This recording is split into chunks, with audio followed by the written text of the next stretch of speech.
नमस्कार विद्यार्थी मित्रांनो. काल आपण पहिला पेपर आपला बी ए प्रथम वर्ष सेमिस्टर पहिले पेपर पहिला प्राचीन भारताचा इतिहास प्रारंभ ते 647 पर्यंत हा पेपर किंवा या पेपरचा पूर्ण सिलेबस आपण पूर्णपणे अभ्यासला. त्यामध्ये एकूण 4 प्रकरण होते आणि ते 4 प्रकरण अभ्यासल्यानंतर आजपासून आपण बी ए प्रथम वर्ष सेमिस्टर पहिले आणि पेपर दुसरा कालपर्यंत जो अभ्यासलेला पेपर होता तो पेपर पहिला होता. तर आजच्या पिरियडपासून आपण पेपर दुसरा आणि या पेपरचं नाव भारताचा इतिहास इसवी सन 648 ते 1526 या कालखंडाचा विचार करता बी ए प्रथम वर्ष सेमिस्टर पहिले पेपर दुसरा आणि या पेपरमध्ये एकूण 4 प्रकरणे आणि या पेपरचा जो काही सिलेबस हा आजच्या आपल्या या पिरियडमध्ये आपण अभ्यासणार आहोत, पूर्णपणे समजून घेणार आहोत. आता या पेपरबद्दलची माहिती पाहताना सर्वप्रथम जे काही याच्या अंतर्गत गुण म्हणजे प्राचीन भारताचा इतिहास ज्या पद्धतीने पेपरमध्ये इंटरनल मार्क होते त्याच पद्धतीने भारताचा इतिहास हा दुसरा पेपर. या पेपरमध्ये सुद्धा त्याला इंटरनल मार्क म्हणतात. त्याच्यामध्ये चाचणी 1 10 गुण, चाचणी 2 10 गुण, एकूण 20 झाले आणि गृहपाठ किंवा सादरीकरण त्यालाच होम असाइनमेंट म्हणून ओळखले जाते, त्याला 15 गुण, एकूण हे झाले 35 गुण आणि जी लेखी परीक्षा ही 40 गुणाची. म्हणजेच जो भारताचा इतिहास 648 ते 1526 या पेपर एकूण 75 मार्काचा हा पेपर. आपण हा दुसरा पेपर जो सुरुवात करत आहोत या पेपरचा सिलेबस पाहण्या अगोदर या पेपरमधलं साम्य किंवा या पेपरचा पुढचा भाग म्हणजे बी ए प्रथम वर्षामध्ये सेमिस्टर पहिले आणि पेपर पहिला जो पाहिला त्यामध्ये मानवाच्या प्रारंभापासून मानवाच्या जीवनापासून म्हणजे प्रारंभ ते 647 पर्यंत जो इतिहास होता त्याबाबतची माहिती आपण पूर्णपणे अभ्यासली. आता भारताचा इतिहास जो पेपर दुसरा आहे या सेमिस्टरचा म्हणजे पेपर पहिल्या सेमिस्टरचा दुसरा पेपर आहे. या पेपरमध्ये 647 नंतर म्हणजे इसवी सन 648 पासून ते इसवी सन 1526 पर्यंत म्हणजे मुघल कालखंडापर्यंत जेव्हा मुघल बादशहा किंवा मुघल संस्थापक बाबर यांनी भारतामध्ये मुघल सत्तेची स्थापना केली तो कालखंड म्हणजे 1526 पानिपतची पहिली लढाई आणि त्यामध्ये यशस्वी झालेला बाबराने इब्राहिम लोधीचा पराभव करून भारतामध्ये इस्लाम सत्ता किंवा मुघल सत्ता स्थापन केली. तोपर्यंतचा कालखंड आणि तोपर्यंतचा इतिहास आपल्याला पूर्णपणे समजून घ्यायचा.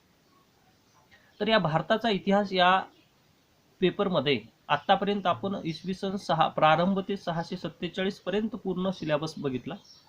आता 648 ते 1526 या कालखंडाचा पूर्ण अभ्यास करायचा आणि यामध्ये दिलेला सिलेबस एकूण 4 प्रकरणामध्ये दिला. जसं पेपर पहिल्यामध्ये प्राचीन भारताचा इतिहास प्रारंभ ते 647 मध्ये 4 प्रकरण होते त्याच पद्धतीने भारताचा इतिहास 648 ते 1526 या पेपर दुसरा यामध्ये सुद्धा 4 प्रकरण दिले. पण हे 4 प्रकरण दक्षिण भारताशी निगडित आहे.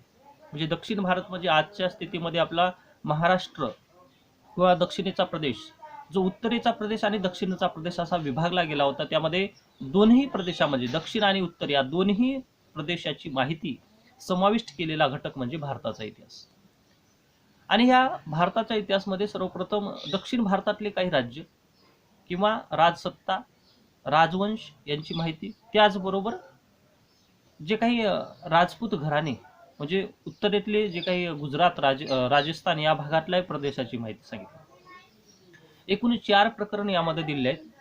यामध्ये पहिलं प्रकरण आहे सर्वप्रथम 1 नंबरचं प्रकरण साधने आणि ज्या पद्धतीने प्राचीन भारताच्या इतिहासाची साधने पाहिली त्याच पद्धतीने भारताचा इतिहास 648 ते 1526 या कालखंडाचं, या कालावधीमधल्या ज्या काही सिलेबस दिलं किंवा भारताचा इतिहास समजून घेताना त्याची पुराण वस्तू संशोधन विषयक साधने आणि वाङ्मयीन साधने, त्या दोनही साधनाची माहिती आपल्याला पूर्णपणे अभ्यासायची. ज्या पद्धतीने मागच्या पेपरमध्ये प्रकरण क्रमांक मागच्या जी काय पेपर होता, पेपर पहिला, यामध्ये आपण जशी माहिती पुरातत्वीय साधने आणि वाङ्मयीन साधने, पुराणवस्तू संशोधन विषयक साधने आणि वाङ्मयीन साधने याची माहिती पाहिली, त्याच पद्धतीने भारताचा इतिहास या पेपरची माहिती पाहत असताना प्रकरण पहिले साधने पाहायचे. त्यामध्ये पुराणवस्तू संशोधन विषयक साधने नंबर 1 आणि नंबर 2 वाङ्मयीन साधने. त्याच्यानंतर प्रकरण दुसरं आहे. आता या प्रकरण दुसऱ्यामध्ये राष्ट्रकूट, चालुक्य आणि यादव, आणि हे सर्व महाराष्ट्रातलेच, म्हणजेच आपला दक्षिणेचा प्रदेश, आणि या दक्षिणेच्या प्रदेशामधील प्रसिद्ध असे राजघराणे होते. आणि हे राजघराणे त्या काळामध्ये एक प्रतिष्ठा, मानसन्मान आणि सामाजिक, धार्मिक, राजकीय आणि प्रशासकीय बाबीने स्वयंपूर्ण किंवा तत्कालीन स्थितीमध्ये असे बलाढ्य दक्षिणेमधील साम्राज्य म्हणून ओळखले जात होते. जे राष्ट्रकूट, चालुक्य आणि यादव हे दक्षिणेतले प्रबळ असे राजे किंवा शासन व्यवस्था, राजघराणे होते. आणि या राष्ट्रकूटाची, चालुक्याची आणि यादवाची माहिती पाहत असताना प्रकरण क्रमांक 2 मध्ये नंबर 1 चा पॉइंट म्हणजे राष्ट्रकूट. आता या राष्ट्रकूट घराणे किंवा राष्ट्रकूट घराण्याची माहिती पाहत असताना राष्ट्रकूट घराण्याचं मूळ स्थान किंवा राष्ट्रकूट घराण्याचे संस्थापक, राष्ट्रकूट या घराण्याचं स्थान, प्रमुख स्थान, सर्वप्रथम राष्ट्रकूट घराणं ज्या ठिकाणी निर्माण झालं, त्याचबरोबर राष्ट्रकूट घराण्याच्या निर्मितीची किंवा उत्पत्तीची माहिती, त्यानंतर दंतीदुर्ग, कृष्ण प्रथम, अमोघ वर्ष प्रथम आणि कृष्ण तृतीय, या 4 ज्या काही राष्ट्रकूट घराण्यातील राजा किंवा राजसत्ता यांची माहिती आपल्याला पूर्णपणे पाहिजे. त्यामध्ये राष्ट्रकूट घराण्यातील दंतीदुर्ग, कृष्ण प्रथम, अमोघ वर्ष प्रथम आणि कृष्ण तृतीय या जे काही राजसत्ता किंवा राजे होते, त्यांनी राष्ट्रकूट घराण्यातल्या या राजांनी कशा पद्धतीने इतिहासामध्ये एक महत्त्वपूर्ण स्थान किंवा राष्ट्रकूट घराण्याची जी काही कीर्ती वाढवली किंवा त्यांची कामगिरी, कारकीर्द हे पूर्णपणे पाहायचे. त्याच्यानंतर प्रकरण क्रमांक 2 मध्येच चालुक्य आहे. त्याला कल्याणीचं चालुक्य म्हणून ओळखले जातात. या कल्याणीच्या चालुक्यामध्ये तैलप दुसरा आणि विक्रमादित्य चौथा या 2 राजा किंवा जे काही कल्याणीच्या चालुक्य घराण्यातील 2 या राजांची जी काही कारकीर्द, कामगिरी आणि त्यांनी ज्या कल्याणीच्या चालुक्य राजवंशाला एक अमूल्य, जे एक महत्त्वपूर्ण स्थान निर्माण करून दिलं, याबद्दलची माहिती. त्याच्यानंतर नंबर 3 चा, त्यामध्येच प्रकरण क्रमांक 2 मध्ये यादव, भिल्लम पाचवा, रामचंद्र देव, रामदेव राय, आणि जी यादवांची सत्ता नष्ट कशी झाली किंवा यादवांची सत्ता नष्ट झाल्यानंतर ज्या दक्षिण भारतामध्ये 5 बहामनी सत्ता किंवा हसन गंगू बहामनी यांची जी राजसत्ता निर्माण झाली, त्याची कारणे काय होती किंवा यादव हे राजवंश कशा पद्धतीने नष्ट झाला याबद्दलची माहिती पाहिजे. त्यानंतर प्रकरण क्रमांक 3 आहे राजपूत घराणे. आता या राजपूत घराण्याबद्दलची माहिती पाहत असताना हे प्रकरण उत्तर भारतातील, म्हणजेच राजस्थान, गुजरात या प्रांतात असणारे जे प्रमुख राजपूत घराणे, त्याला क्षत्रिय राजपूत म्हणून ओळखले जातात, ज्यामध्ये 36 राजपूतांचे कुळ होते, वंश होते, कुळ होते. त्यापैकी गुर्जर, प्रतिहार, चौहान, सोलंकी या एकूण 4 ज्या काही प्रतिष्ठित किंवा तत्कालीन स्थितीमध्ये एक महत्त्वपूर्ण स्थान निर्माण केलेल्या ह्या राजपूत घराण्याची माहिती पाहिजे. त्यामध्ये गुर्जर, प्रतिहार, चौहान, सोलंकी या राजघराण्याच्या उगम, उत्पत्ती, त्यांचं स्थान, विस्तार आणि त्यांनी केलेलं जे काही काम, किंवा त्या राजवंशाचं महत्त्वपूर्ण भूमिका ही पूर्णपणे समजून घ्यायची. आणि ही राजपूत घराणे जी गुर्जर, प्रतिहार, चौहान, सोलंकी हे राजपूत घराणे का ऱ्हास झाली, त्यांचा ऱ्हास का झाला, किंवा त्यांचा जी काय वंश होता किंवा जी घराणी होती त्यांचं प्रभुत्व का कमी झालं, या राजपूत घराण्याचा ऱ्हास कशा पद्धतीने झाला हे सुद्धा माहिती अभ्यासायची. त्यानंतर प्रकरण 4 आहे विजयनगर आणि बहामनी साम्राज्य. आता या प्रकरण 4 मध्ये जे विजयनगर साम्राज्य हे दक्षिणेमधील जे काही साम्राज्य होतं ते हिंदूचं साम्राज्य म्हणून ओळखलं जात होतं. आणि या साम्राज्याचे संस्थापक हरिहर पहिला आणि बुक्का पहिला यांनी या विजयनगर साम्राज्याची स्थापना केली इसवी सन 1336 मध्ये. आणि हे साम्राज्य स्थापन झाल्यानंतर भारतामध्ये एक हिंदूसाठी एक बलाढ्य आणि हिंदूसाठी एक महत्त्वपूर्ण स्थान म्हणजे विजयनगरचं साम्राज्य निर्माण झाल्यानंतर एक महत्त्वपूर्ण भूमिका हिंदूसाठी निर्माण झाली. आणि दक्षिणेमध्ये झालेले हे राज्य म्हणजेच एक विजयनगरचं साम्राज्य हे भारतासाठी, भारतातील सर्व हिंदू राजांसाठी एक प्रेरणास्थान होतं.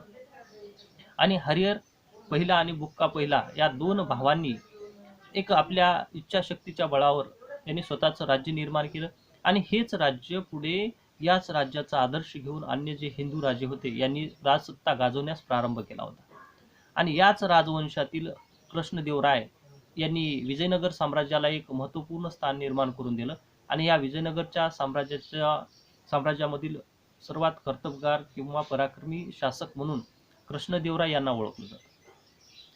यामुळे विजयनगर साम्राज्याची माहिती पाहत असताना हरिहर पहिला आणि बुक्का पहिला यांच्याबद्दलची माहिती, त्यांच्या पूर्व आयुष्य किंवा त्यांनी जी राजकीय पार्श्वभूमी त्यांनी निर्माण केलेलं विजयनगरचं साम्राज्य 1336 मध्ये कशा पद्धतीने निर्माण केलं, त्यांना विरोध होणारा गट किंवा तत्कालीन स्थितीमध्ये असणारी शासन व्यवस्था आणि त्यांची कारकीर्द याबद्दलची माहिती पाहिजे.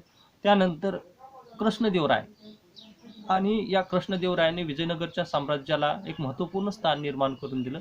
जगातील बलाढ्य अशा राज्यामधील एक विजयनगरचं साम्राज्य म्हणून ओळखलं जात होतं. तत्कालीन स्थितीमध्ये परकीय जे इतिहासकार किंवा परकीय व्यक्ती प्रवास वर्णनकार आल्यानंतर विजयनगरच्या साम्राज्याची भव्यता त्यांनी स्पष्ट केली आहे. या विजयनगर साम्राज्याची माहिती पाहिजे. आणि याच विजयनगर साम्राज्यावर सर्व इस्लाम शासकांनी आक्रमण करून पूर्णपणे नष्ट केल्यानंतर जी बहामनी शासक व्यवस्था आली आणि भारतामध्ये जी बहामनी शासन व्यवस्थामध्ये याच बहामनी शासकातून पुढे 5 बहामनी शासक निर्माण झाले. आणि ते शासक तत्कालीन स्थितीमध्ये भारतामध्ये एक त्यांनी महत्त्वपूर्ण स्थान निर्माण करून ठेवलं आणि दक्षिणेमध्ये सत्ता गाजवायला सुरुवात केली. इसवी सन 1336 ते 1565 या कालखंडामध्ये विजयनगरचं साम्राज्य हे महत्त्वपूर्ण स्थानावर निर्माण झालं होतं. आणि या कालखंडामध्ये त्यांनी आपल्या राज्याचा साम्राज्य विस्तार भरपूर प्रमाणात केला.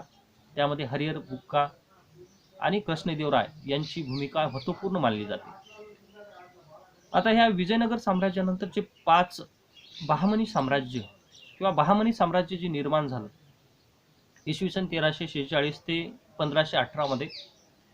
आता या बहामनी साम्राज्यामध्ये अलाउद्दीन हसन बहामनी,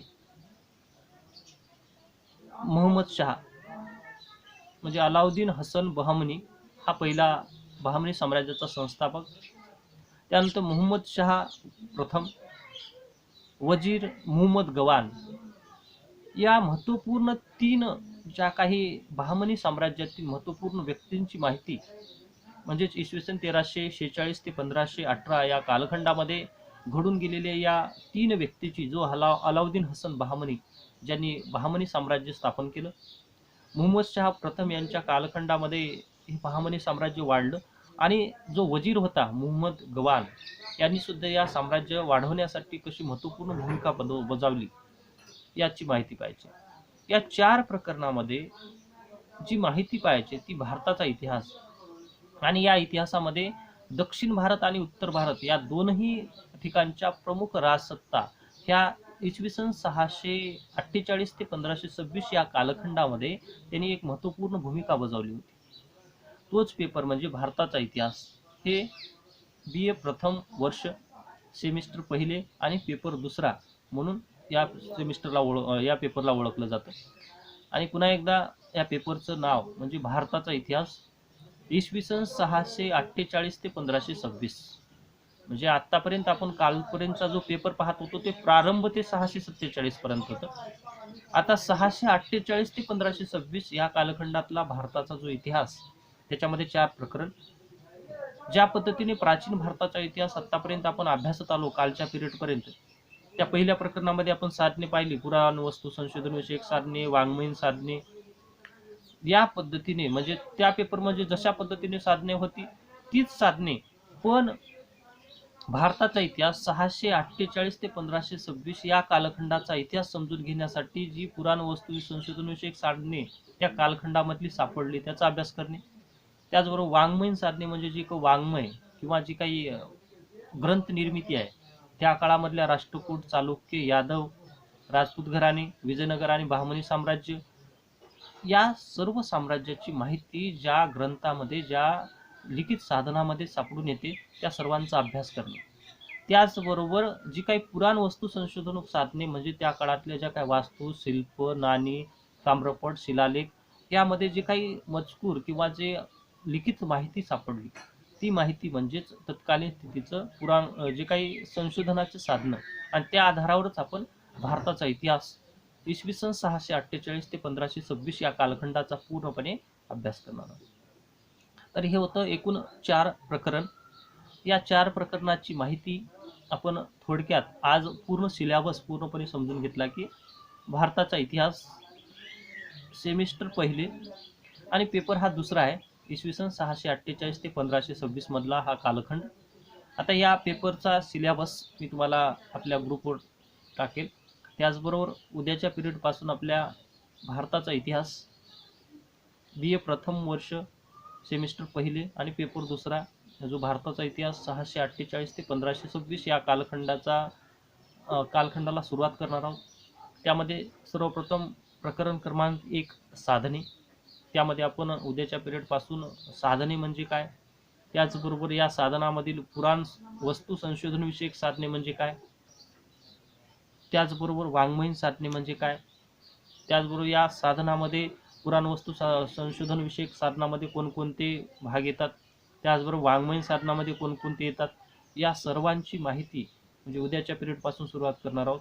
ज्या पद्धतीने प्राचीन भारताचा इतिहास प्रारंभ ते 647 पर्यंत या घटकामध्ये आपण 4 प्रकरणाची माहिती ही पॉईंट पद्धतीने किंवा एक पॉईंटचे विश्लेषण करून ज्या पद्धतीने आपण अभ्यासली त्याच पद्धतीने उद्यापासून भारताचा इतिहास इसवी सन 648 ते 1526 या कालखंडातील प्रकरण क्रमांक 1 साधने आणि या साधनाची माहिती आणि पुराण संशोधन विषयक साधने याबद्दलची माहिती उद्या सुरुवात करणार आहोत. तर आज आपण फक्त BA प्रथम वर्ष सेमिस्टर पहिले पेपर दुसरा भारताचा इतिहास इसवी सन 648 ते 1526 या कालखंडाचा किंवा या पेपरचा पेपर नंबर 2 या पेपरचा पूर्ण सिलेबस आणि या सिलेबसमध्ये या कोणकोणती माहिती किंवा या सिलेबसमध्ये असणारी माहिती किंवा कोणत्या भागाचा अभ्यास करायचा याबद्दलची आपण पूर्णपणे अभ्यासली. उद्याच्या पिरियडपासून प्रकरण क्रमांक 1 साधने या प्रकरणाला सुरुवात करणार आहोत.